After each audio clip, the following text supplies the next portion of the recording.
Olá, hoje nós iremos corrigir as atividades da aula anterior. Primeira questão: em que contexto histórico e geográfico se apresenta o Egito no continente africano? O Egito é um país localizado na região nordeste do continente africano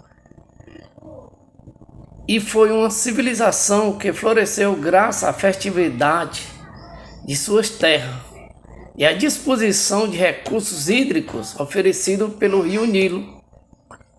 As condições favoráveis da vida daquela região foram responsáveis pelo crescimento da população, que logo passou a se organizar em diversas comunidades.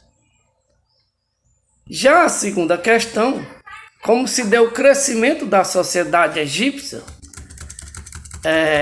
O que nós podemos ver é que, como nós falamos agora há pouco, o crescimento das sociedades se dá ao longo do rio Nilo, que acaba estabelecendo no ano de 3500 a.C. a criação de dois reinos, o Alto Egito e o Baixo Egito. Durante o reinado de Menes, o faraó do Alto Egito, realizou-se um processo de unificação, onde ele subordinou todos os monarcas que existiam no Egito. Isso todos ficaram sob o comando de Menes. Dessa forma, temos estabelecido o primeiro período da era dinástica do Egito, o antigo império, que vai de 3.200 anos antes de Cristo até 2.300 anos antes de Cristo. A terceira questão é uma questão de resposta pessoal.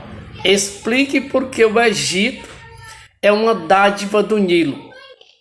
Ora, você deve levar em consideração que em um dos locais mais áridos do planeta Terra, o deserto Saara, um presente da natureza foi determinante para a vida da prosperidade em todos os sentidos daquela sociedade. No norte da África, o rio Nilo, que é considerado um dos maiores rios do mundo, se não o maior rio do mundo, com quase 7.000 quilômetros de extensão, além do Egito, ele banha outros nove países e garante a sobrevivência de todas essas civilizações desde a antiguidade. As suas cheias traziam sedimentos que tornavam as terras férteis para a agricultura, fornecendo assim água potável e numerosos peixes, incentivando o aprimoramento das técnicas da pesca, e o seu grande potencial para navegabilidade também facilitou o transporte das mercadorias entre diversos povos daquela região. Para isso, a civilização egípcia teve um papel muito importante do rio, que foi ainda muito mais especial. Eles acreditavam na sagrada conexão entre o rio Nilo e todos os seres vivos da terra. Os frutos dessa história, uma história lendária, nós podemos ver que até hoje, nas cidades que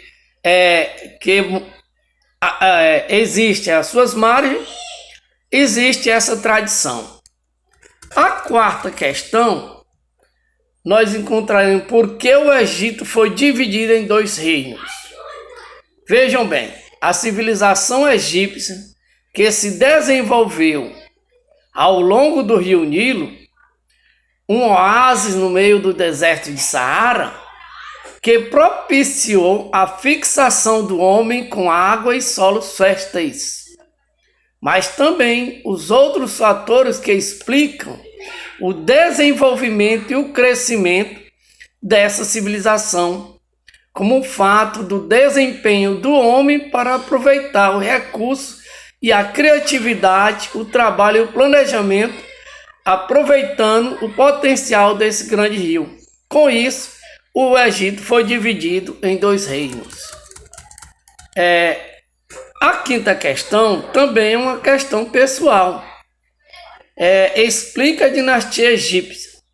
Nós podemos observar que na história do Egito estabelece-se 30 dinastias que vão do ano 3100 a.C.